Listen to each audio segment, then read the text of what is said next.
Well, he's at it again. Chris Blackout Bowen, our energy and so-called climate change minister, has just put out this video of himself walking around the streets in the early morning, probably to avoid any voters. And he's put out in this is for himself, a new personal best. He's managed to cram 8 pieces of false information, misinformation, disinformation, and falsehoods in 1 minute of this ridiculous TikTok video. Just have a listen to this nonsense and we'll go through each one of his false claims one at a time and expose them and debunk them with the facts, the data and the evidence. Let's quickly go through a few facts. Last year, 92.5% of all new electricity in the world was renewable. So to say the rest of the world isn't doing anything is a lie. 2. Right now, 84% of the world's GDP is covered by net zero commitments. And 3rd, just recently, for example, renewables overtook coal as the largest source of electricity for India. The United Kingdom's already shut down their last coal-fired power station.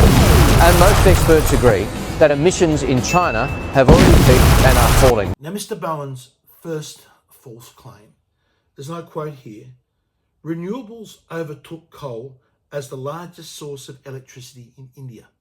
Renewables overtook coal as the largest source of electricity for India. Now, that is completely and utterly false. It's not even close. Here's the chart from Our World in Data that shows exactly how much coal is in electricity's grid. In fact, the numbers are, last year, India's source of electricity, 74.8% of it came from coal. 74.8%, and Mr. Bowen is telling us renewables overtook coal. Well, maybe he's just very poor at maths and doesn't understand percentages. But combined, solar and wind represented 11.8% of India's sources of electricity last year, and hydro was 7.7. So there you have it. You've got 74.8% of India's electricity is being sourced from coal-fired power stations. And Chris Blackout Bowen has told the Australian public that renewables have overtaken coal. Renewables overtook coal as the largest source of electricity for India. Absolutely 100% false and untrue. In fact, if you look at India's total energy use, not just their electricity use, only 4.1% of India's energy comes from solar, wind and hydro. Bowen is just completely out of his depth. The man does not know what he's talking about. This statement is 100% false. He has misled and deceived Australians. Next up, in Chris Bowen's deceptive little TikTok video, he says, and let's quote exactly so we get it exactly right, 84% of the world's GDP is covered by net zero commitments. Well, let's just check that 84% number. Firstly, the USA is the world's largest economy. It makes up about 27% of global GDP. And President Trump has been very clear. He has ripped up their Paris commitments. He's having nothing to do with net zero. Thank you, sir. The next item here is the withdrawal from the Paris Climate Treaty.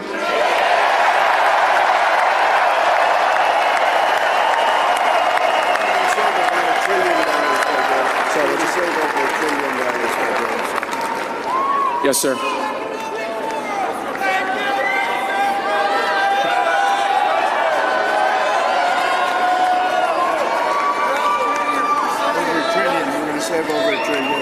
We're going to save over $1 trillion by withdrawing from that treaty.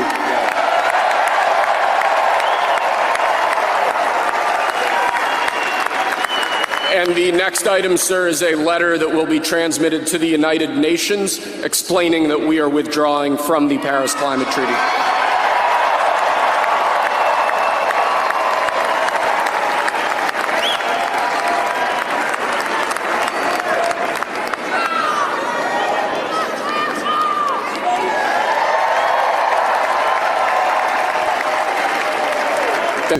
Right now, 84% of the world's GDP is covered by net zero commitments.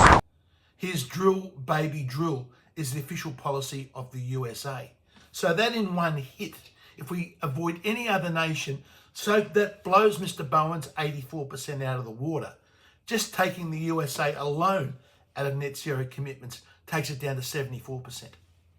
Then you've got China, who make up about 16-17% of global GDP. And China have no 2050 commitment. They're saying they might do something in 2060.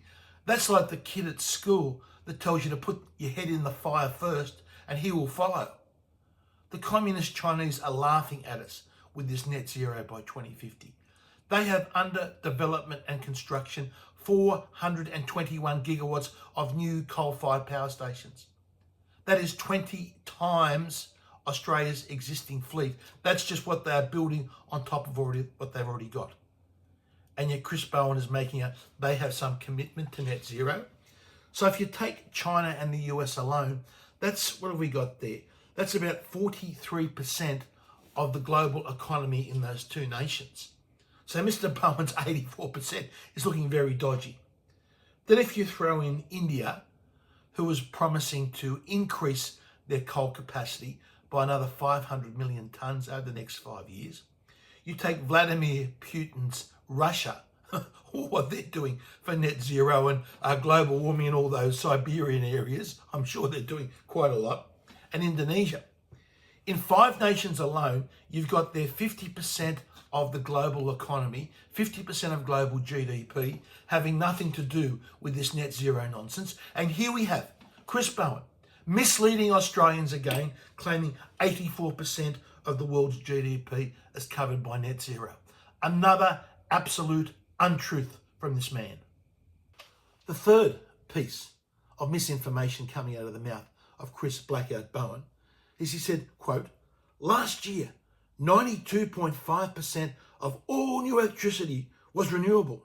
Last year, 92.5% of all new electricity in the world was renewable. Well, again, we can look at the data, and that is blatantly false.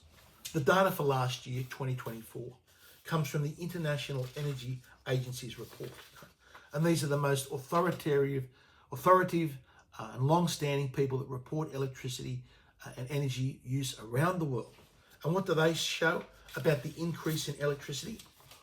Well, firstly, the data shows that we're using more coal, we're using more gas, we're using more oil, we're using more, yes, there's more solar and wind, but it is more energy. There is no transition. We are using more fossil fuels. So of the total increase in electricity last year, firstly, only 51% of the increase came from solar, wind and other renewables. Hydro, counted separately, was 14.8%. So combined, you've got the increase in renewables. The percentage of the increase, the percentage increase coming from renewables was 66%. Now that's fine, but but there is no transition. There is more coal, more gas, more oil being used. Mr. Bowen's figure of 92.5% is simply false. The statistics show that he is misleading the Australian people yet again. The fourth false and misleading statement that Mr. Bowen makes. He says here again that the UK shut down their last coal-fired power station. The United Kingdom's already shut down their last coal-fired power station. Well, whoopee-doo for the UK. Have a look firstly what that has done to electricity prices in the UK. This madness of pursuing net zero in the UK has resulted that electricity prices are now 3 times more expensive than what they are in the USA. The UK economy is being destroyed. People are being driven into poverty, homelessness and hardship. People are having to go and decide whether they eat or they heat their homes because of this madness. The UK should be the very last people that an energy minister of this country holds up as someone that we should follow. And yet here we have Chris Bowen sort of saying UK is someone we should follow. The man is not fit for the job. Further, the UK hasn't shut down all their coal-fired power stations. Their biggest coal-fired power station, Drax, they didn't shut it down. They're burning wood in that power station instead of coal. This is the madness of net zero, the madness of this renewables craze to call something renewable. So what they've done, haven't shut the Drax coal-fired power station down. They're simply getting wood from the USA, shipping it all the way across the Atlantic. So they're cutting down trees in the USA, shipping it across the Atlantic and burning it in the Drax coal-fired power station instead of coal, and claiming this is renewable energy. Madness. But they do that, it's a trick, because they've got to try and count that as renewable, because they know if you just put in intermittent sources of generation as renewables, you cannot run your grid and you'll blow your costs through the roof, what they're already doing in the UK. The other point about the UK that Mr. Bowen conveniently forgets is that the UK has their own nuclear power industry, and they're looking to expand and build more nuclear power stations in the UK. Something Mr. Bowen says we can't do here in Australia. And most importantly, the UK electricity grid is not a standalone grid. It has extension cords running across to Europe. So when the wind doesn't blow and the sun doesn't shine in the UK, they can tap into the nuclear power stations from France. They can tap into the hydropower from Norway. Now, our grid here in Australia is a standalone grid. Our national energy grid, which runs from Queensland, New South Wales, Victoria, South Australia and across to South Australia, is standalone. We've got to stand on our own 2 feet. We can't there's no cables running under the oceans to try and tap into other countries' nuclear power stations when the wind doesn't blow and the sun doesn't shine. We've got to make sure that our grid is backed up 100%. And that's why trying to copy what the UK is doing, even though it's blown their power costs out, will be much more expensive if we continue down this track. And the final point to make about the UK is the difference in the geographical size of the UK to Australia. Now, that means that the costs of these new transmission lines that we are running here in Australia are much, much further than what they are in the UK to hook up solar panels and wind turbines. We are looking at trillions of dollars of cost here in Australia in new transmission lines because the extent and the distances between our capital cities and the size of our grid. That is why, even though we've seen the disaster of the UK and we shouldn't follow it, that if we do follow it, with a much bigger geographical footprint of which our grid goes over, not having any nuclear power stations and not having transmission lines or extension cables running undersea to other countries that we can tap into, is going to make the transition, or the so-called attempted transition, much, much more expensive here than the disaster that has been in the UK. And yet our energy minister holds UK up as an example. The next complete piece of misinformation by Mr. Chris Blackout Bowen. He says here, most experts agree that emissions in China have already peaked and are falling. And most experts agree that emissions in China have already peaked and are falling. Well, I don't know whether Mr. Bowen has done a poll to say that most experts agree, but let's have a look at the facts and the data just to test out Mr. Bowen's claim. Now, firstly, here's a graph from Our World in Data showing how China's emissions have increased over recent years. Can you see that the emissions have peaked on this? Now, yes, to be fair, that graph only goes to 2023. But we can look at the actual data from the International Energy Agency. And it shows in 2024, which is not shown on that graph, there was a further increase in China's CO2 output of 1.2%. How is that possible that you can claim that they're peaking or that they're going backwards? And we've even got the data this year from, here we are from China's National Energy Administration for the first 3 months of this year, which is translated by Google Translate. Right?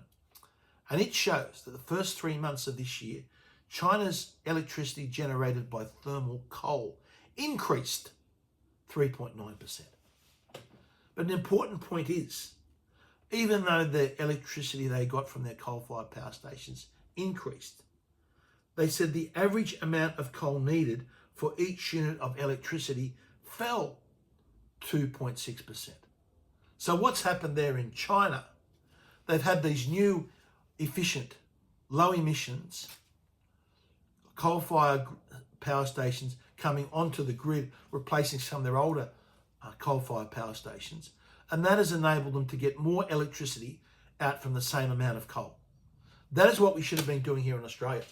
We should have been replacing our old coal-fired power stations with new high efficiency, low emissions coal-fired power stations. In fact, all the pain that we've gone through, last year Australia's CO2 emissions actually increased, according to the International Energy Agency.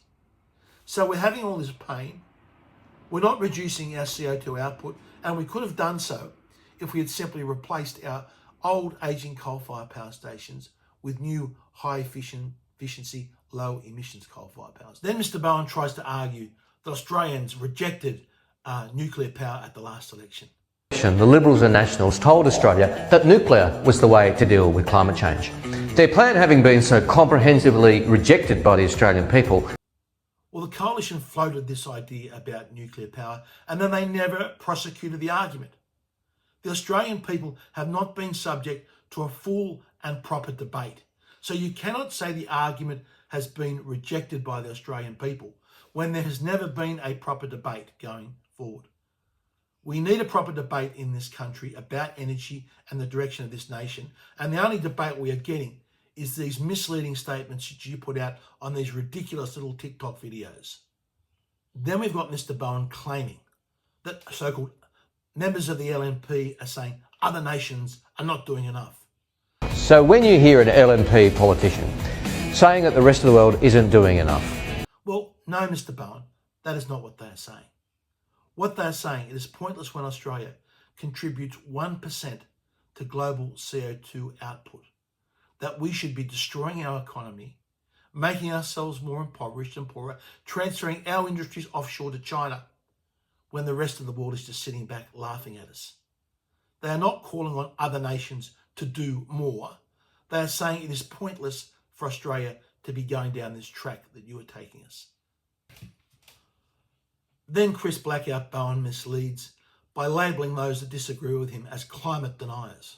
And one last fact, they are full of it, and they're covering the fact they are full of climate change deniers.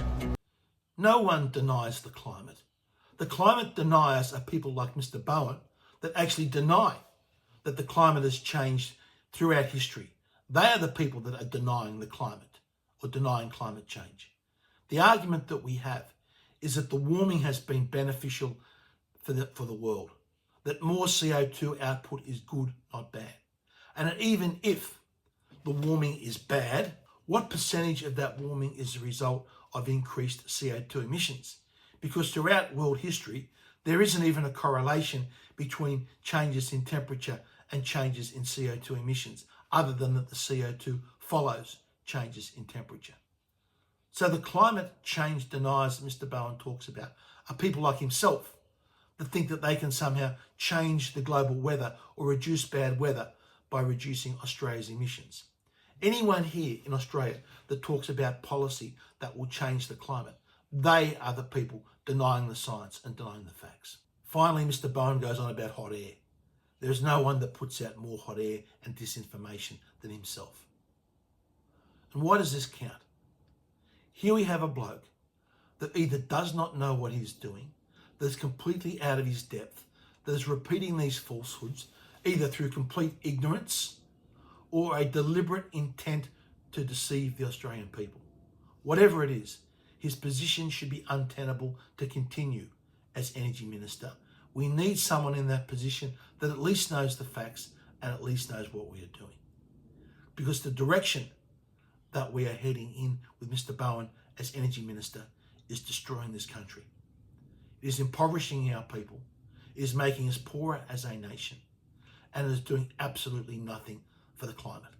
That's why this misinformation, this dishonesty, these lies, and these untruths being spread by Mr. Bowen, Chris Blackout Bowen, need to be called out every single time.